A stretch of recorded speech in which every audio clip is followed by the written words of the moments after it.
Hello folks and welcome to another video. In this one I'm going to be unboxing the new Nintendo Switch 2. This one comes with the Mario Kart World downloadable code as well. That's the outside of the box. It's pretty heavy to be honest. So that shows all the stuff that comes in here. Basically everything you need to get set up with it, and that's all like legal sort of information and that. So let's open the top here. There we go, Nintendo on top there. Nice to see. Right, that's the inner box, so put the other box away. There we go. So you get the new dock and everything with it as well. And it's capable of outputting in 4K, so it should do a nicer job of actually filling up the TV screen, even if it is most likely only going to be in the main menu. There we go, so let's lift that off. So what do we get in this top part here? Let's have a look, shall we?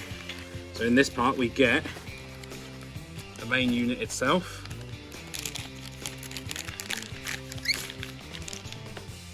Now that is one handsome looking thing. Let's see, can it turn on straight away? I wonder if it's got any power in it to begin with. It does. While that's turning on, we'll have a look at these. These are new Joy-Cons. They go on with magnets instead of the clips that the old ones used to have. So that's the red one, the right hand one, this is the left one. There we have it. So let us go ahead and pop that on there. So they just clip in there. It's a lot easier than it used to be. There we have it.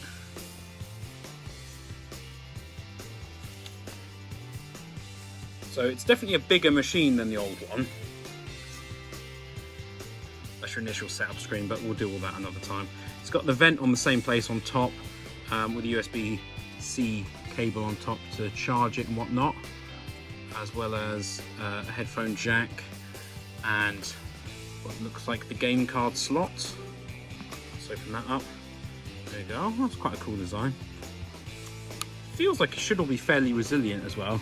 And you've got a kickstand at the bottom here that pulls right out and is fully adjustable, so that's nice for if you're playing this on the on an aeroplane or something like that. And of course your micro SD card goes in there, and these vents are where it will draw air in to cool the system. And there's another USB-C port on the bottom, which will be what charges it when it's in its dock, and also what gives the signal to the TV. You've got little rubber nubs on either side here, and they'll just help to stabilize it. And of course those two little bits there are where the dock will sort of will sit in, and that'll hold it in place. The sticks feel pretty good. Bit more range of movement in them now, it feels like. So hopefully you won't get stick drift on them. I didn't get it too bad on the original one, but we'll see. Hopefully it won't be too bad. But yeah, it's a nice big screen. It feels high resolution as well. Yeah, it's a nice looking console. Right, let's set that to one side, see what else is in the box here.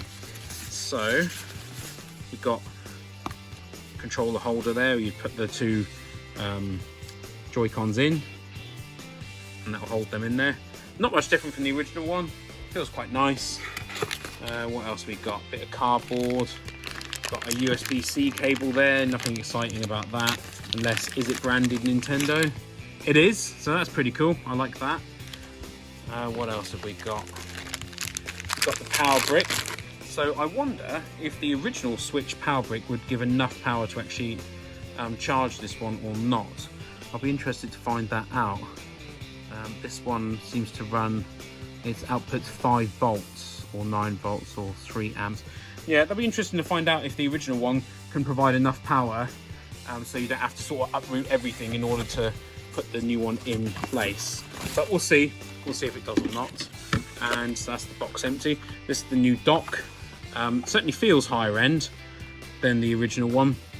I felt like maybe the original one was perhaps slightly rushed out. Plenty of vents and stuff in there. It feels quite heavy. I think there might be some sort of cooling stuff built into here, like a fan and whatnot, because it definitely feels heavier. When you look inside from underneath, you can see there's metal in there. Now that might be nothing, but I think there could be some active cooling built into that as well. And of course this now comes with its own LAN port, so that you can connect it straight up to your router, whereas before you needed an adapter for that. And of course it's got two USB normal USBs on the side, but they will be USB-C speed, and then of course you've got another USB in there for the AC adapter, but it is essentially a USB-C, so if you can provide enough power, you probably don't even need to use the adapter Nintendo supplied. But we'll see whether my original Switch adapter provides enough power. So there you go, that's Nintendo Switch 2 all unboxed, and we'll have a look at the console itself in a little bit and see how that is to set up and whatnot. And of course there's a code in here somewhere for the new Mario Kart game as well. That's right inside this box here. Oh, and silly me, there's a couple of other bits I forgot. So the code is in there, but there's also a ultra high speed HDMI cable, but I don't really think you need them to be ultra high speed. I think they're pretty much all the same speed. I thought it was the hardware itself that changed, not the actual cables. And these go on the controllers for if you're going to use them without being attached to the console. So there you go, that's all the stuff that's in there. We'll get it all set up and we'll have a look at the games and stuff in a little bit. So everyone, thank you very much for watching, and I'll see you in the next one.